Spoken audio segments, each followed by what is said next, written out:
ভারতে দীর্ঘ সময় অবস্থান করতে ইচ্ছুক বিদেশিদের জন্য ভিসা সংক্রান্ত নিয়মে বড় পরিবর্তন এনেছে দেশটির কেন্দ্রীয় সরকার। নতুন নিয়ম অনুযায়ী কোনো বিদেশি নাগরিক দেশটিতে প্রবেশের পর নির্ধারিত সময়ের চেয়ে বেশি দিন অবস্থান করতে চাইলে নির্ধারিত সময়ের আগেই নিবন্ধন করতে হবে। একই সঙ্গে বিদেশি নাগরিকদের সন্তানদের বিষয়ে কিছু ক্ষেত্রে ছাড় এবং হাসপাতালগুলোর রিপোর্টিং ব্যবস্থাতেও পরিবর্তন আনা হয়েছে বলে জানায় ভারতীয় গণমাধ্যমগুলো।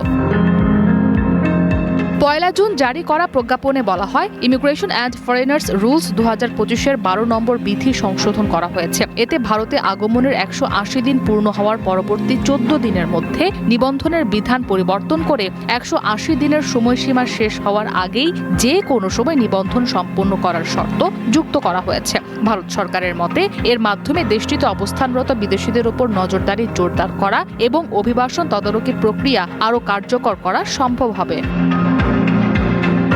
এই সংশোধন তাদের ক্ষেত্রেও প্রযোজ্য হবে যাদের ভিসার মেয়াদ ১৮০ দিনের বেশি হলেও প্রতিবার ভারতে অবস্থানের সর্বোচ্চ সময়সীমা ১৮০ দিন নির্ধারিত রয়েছে। এ ধরনের ভিসাধারীরা যদি একটানা মোট ১৮০ দিনের বেশি ভারতে থাকতে চান, তাহলে তাদেরও ১৮০ দিনের সময়সীমা শেষ হওয়ার আগেই নিবন্ধন সম্পন্ন করতে হবে। ভারত সরকার স্পষ্ট জানিয়েছে, নির্ধারিত সময়ের চেয়ে বেশি থাকার অনুমতি কেবল জরুরি পরিস্থিতিতেই দেয়া হবে।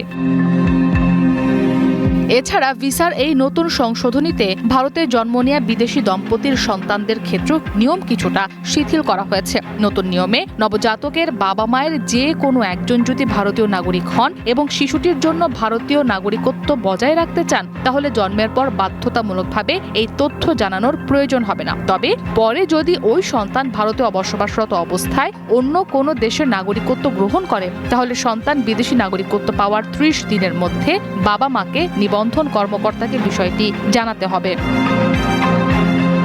নতুন প্রজ্ঞাপনে হাসপাতাল, নার্সিংহোম এবং চিকিৎসা প্রতিষ্ঠানগুলোর রিপোর্টিং ও প্রশাসনিক প্রক্রিয়াতেও কিছু পরিবর্তন আনা হয়েছে। বিশেষ করে যেসব প্রতিষ্ঠান চিকিৎসা সেবার পাশাপাশি রোগীদের থাকার বা রাত্রি যাপনের সুবিধা দেয়, তাদের ক্ষেত্রে নতুন রিপোর্টিং বিধান কার্যকর হবে। তবে সরকারের ভাষ্য অনুযায়ী এসব প্রতিষ্ঠানের ভূমিকা বা দায়িত্বে বড় ধরনের পরিবর্তন আনা হয়নি, বরং ইমিগ্রেশন অ্যান্ড ফরেনার্স রুলসের আওতায় তাদের রিপোর্টিং ও নিয়ম প্রতিপালন সংক্রান্ত বিধানগুলো হালনাগাদ করা হয়েছে।